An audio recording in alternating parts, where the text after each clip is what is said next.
Hello, let's continue. We are going over solving circuits. These are circuits that have diodes. And so we are asked here to find the voltage and the current in different places in the circuits. And all the circuits have diodes. So let's start with the first one. So we have a 10K resistor, 5 volts, and then we have a diode in this direction actually, minus 5 volts. And here is the voltage that we need to calculate and the current through this diode. Now, when you are doing this type of analysis, mentally, you probably are going to use the first order model for the diodes, meaning if it is forward bias, just replace it with a closed switch. And if it is reverse bias, you open the switch. And that's to determine whether it is conducting or not conducting, to see you can see it.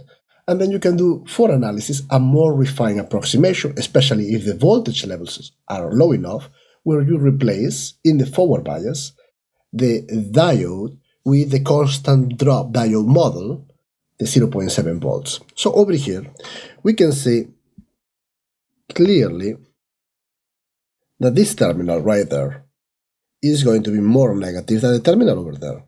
So the diode is off. It is an open switch, right? So you can say the diode is off. Therefore, the current through the diode is 0, right? And since we have an open the voltage here, there is no voltage drop. The voltage is 5 volts, meaning it's the voltage right here, right? Is this clear? Basically, this circuit is equivalent to having this circuit here. 5 volts, 10 kilo ohms, find the voltage here. When the diode is reverse bias, it shall open, minus 5 volts. So, no current, so there is no voltage drop. The voltage at this node is the same as that volt, since we have an open circuit, 5 volts. Now consider for a second if we had the diode in the different direction. So let me just change it here.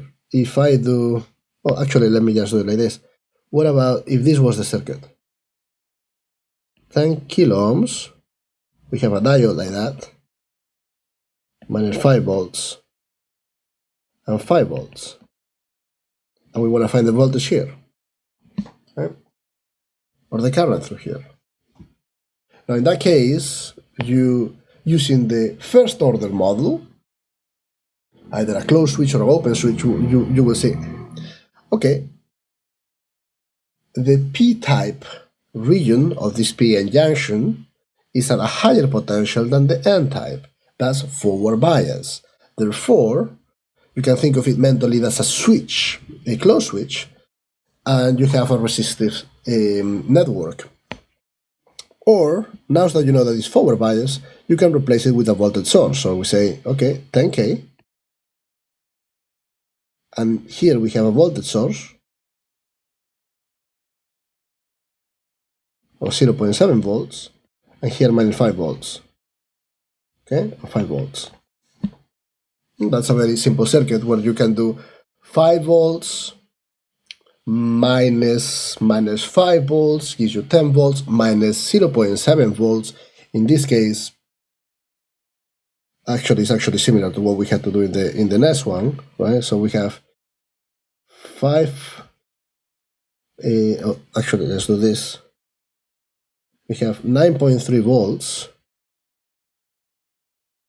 over 10K through this network, right? So 5 volts minus 5 volts gives you 10 volts. You drop here 0.7 volts.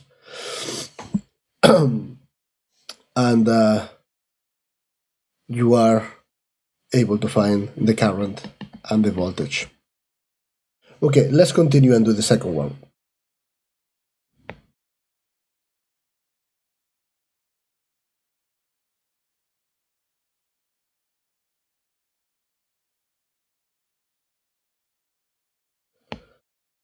Okay, so for the second, we have this circuit. We have a diode, minus 5 volts, plus 5 volts, 10 kilo ohms. You need to find this current going through the diode, as well as the voltage here. Right? Using the simplest model to do the mental analysis, either a closed switch or an open switch, you are going to look at the terminals of the diode. You look at this terminal, and you find whether you have a reverse bias or a forward bias situation. In this case, we have a forward bias, right? The diode is on, meaning D is on, right? Now, in your first order model, you're going to say, okay, the voltage is going to be very close to 5 volts. I have a closed switch. If you put a constant drop, voltage drop level, then you know that is 5 minus 0.7. It's going to be around 4.3 volts, right? So this, with our second order model, we are replacing the diode with a closed switch. Okay, just close there, and a source.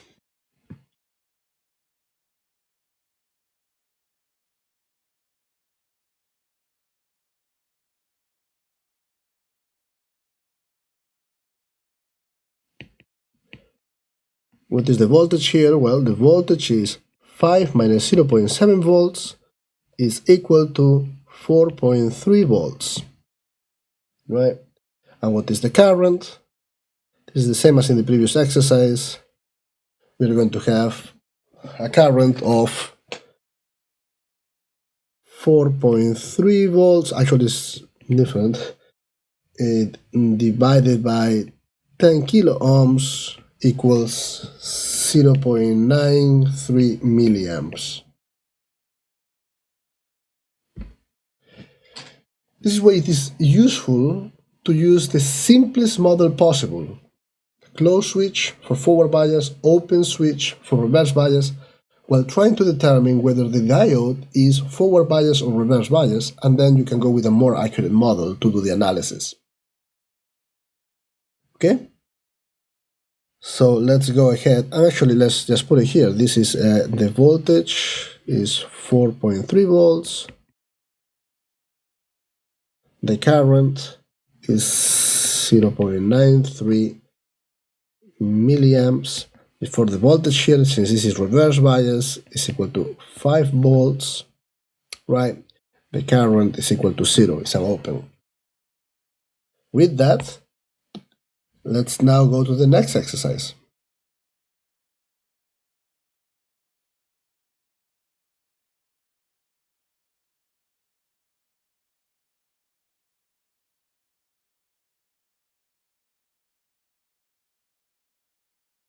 Okay. So now what we have is a network, also DC, 2 kilo ohms, 5 volts,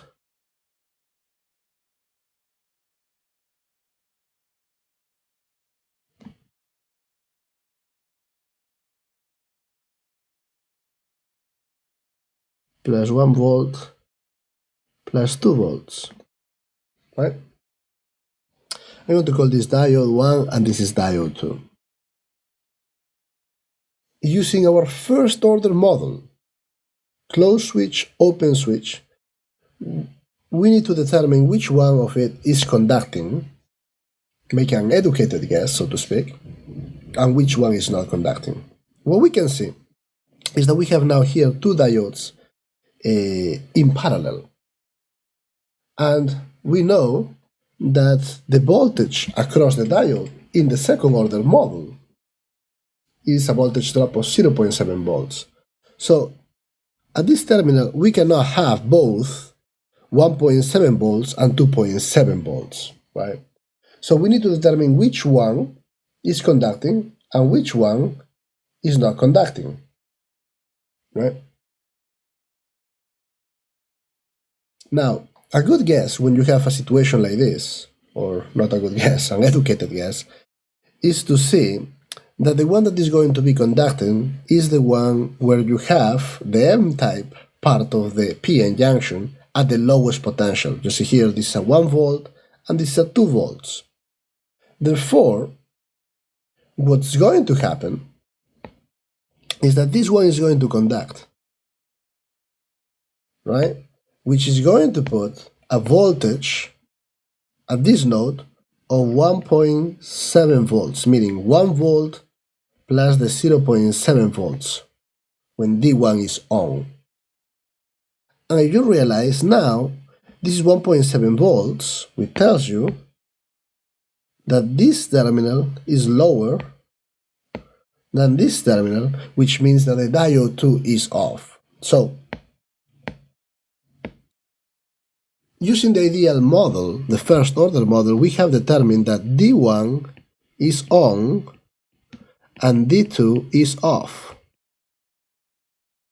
Now it's very easy to do the analysis. I mean, you just replace this with well, you don't even have to, for the second order model, you don't even have to replace this with the sources. Let's do it already in the circuit. This is an open, so you can think of this as an open already, right? And this, you can think of this as having the source there. Now this diode behaving like a voltage source.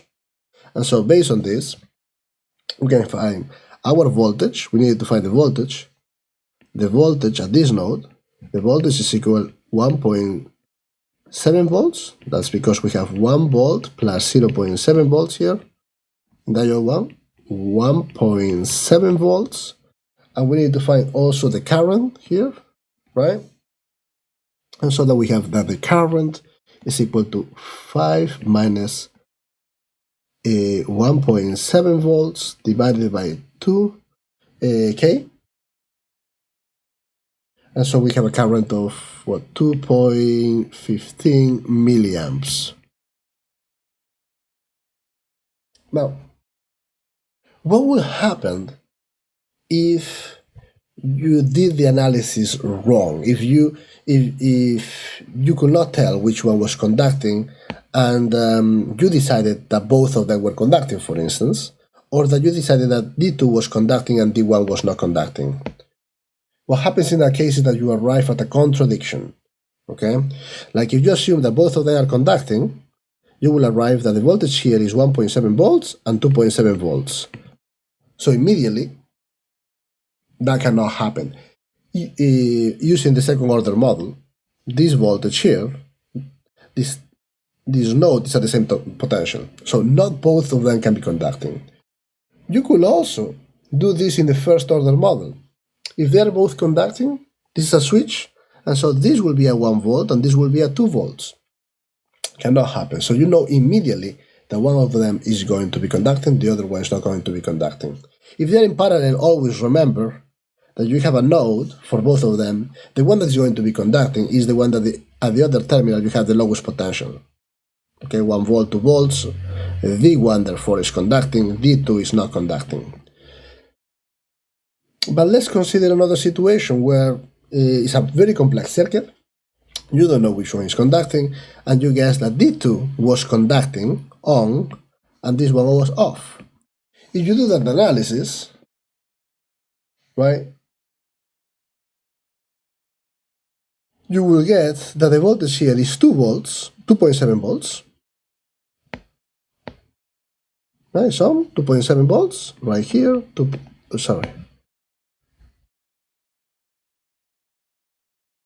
You will say 2.7 volts. But if this is 2.7 volts and this is 1 volt, this is also conducting, and that gets a contradiction. Okay? So remember, use the simplest model possible, which is an open or a source switch. An open switch or a source or a closed switch. First order model for the diode, effectively this, right? For the diode, to determine which ones are conducting and which ones are not conducting, on or off. And then you can, if you have low voltages, like voltages in 1 volt, 2 volts, then you do need to do a second order constant drop model, 0.7. If you have very high voltages in the circuit, even at 10 volts or 20 volts, then even the first order model may be sufficient for your analysis. Let's go with the last problem.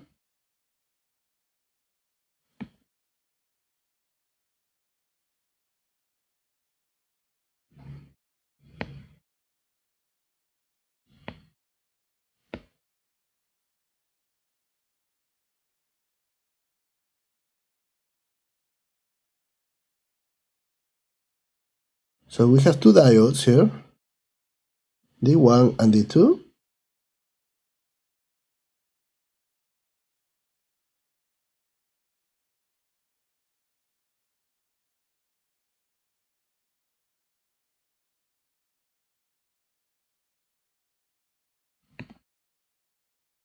We want to find the currents and the voltage right here. So we need to determine which one is on and which one is off. Same situation as before, similar situation. We have the two diodes with one of their nodes, the p-type region of the junction, at the same potential. And so the one that is going to be conducting, in this case they are not in parallel, but you can see that one is at 0 volts here, and the other one is going to be at a lower potential. And so since the voltage drop across the diode is 0.7, if this was at 0 volts, the voltage right here, right, will be like 0.7 volts. Or if you use the ideal model, this will be ground, right? But at the same time, here, unless this is 0 volts, that will not hold. Since this is a minus 3 volts, you expect that this is going to be lower than 0, in which case this is going to be conducting, and this is going to be lower than 0, in which case this is going to be off. So, using the first order model, the guess here is that this is off, and the diode 2 is on.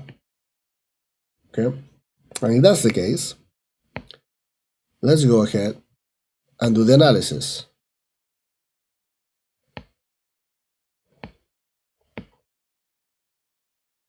So we have D1 off, D2 on, right?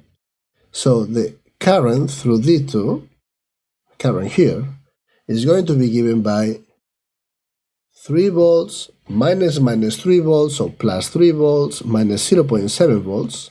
I'm substituting this by a source of 0.7 volts over all the resistance in the network, which is 10K and 5K, so 15K, which is equal to 0.35 milliamps. Double check these calculations. And the voltage here, therefore, if we have the current, the voltage is minus 3 volts plus 5K, so the current, right, 0.35 milli times 5K, it gives me, what, minus 1.25, right, volts. So we have minus 1.25 volts right here. And we get the current too. Now this confirms that we were right. This node here